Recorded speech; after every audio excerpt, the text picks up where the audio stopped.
So, just one last question on this spending cuts, and then I do want to get to the Milwaukee judge. Just 1 minute on spending cuts.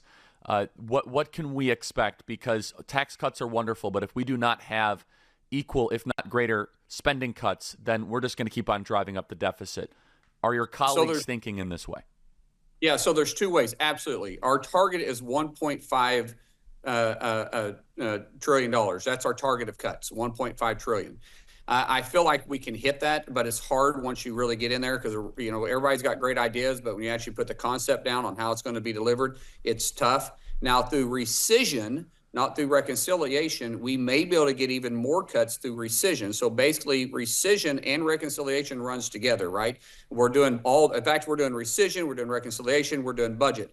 Rescission, basically, and Elon and I had a conversation about this yesterday, that anything that isn't appropriated by Congress, meaning that like USAID, that wasn't reauthorized by Congress, and we didn't directly appropriate dollars for those programs they were doing, they can be rescinded. And when they're rescinded, now they can also be taken away and the president chooses not to spend it. But when you rescind it, and he sends it to Congress as a rescission package, if Congress votes on it to rescind it, then the next president can't come up and just restart the program.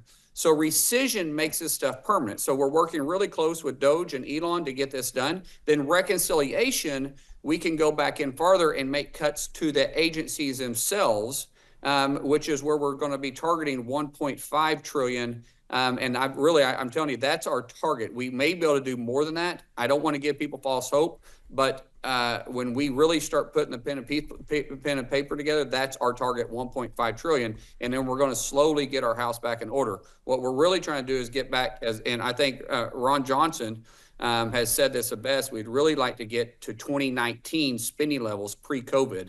And that way we can actually have a true path to balance the budget. And the president has made it very clear he wants a balance of budget while he's in office, and we want to deliver that for him. But keep in mind, we probably need to try doing that. If we can't do it in FY26, we're going to definitely have to do it by FY28, because God forbid something happens in the midterm and we were to lose one of the chambers, no way the Democrat Party is going to let us balance the budget. For full shows, live and on demand, it's Salem News Channel.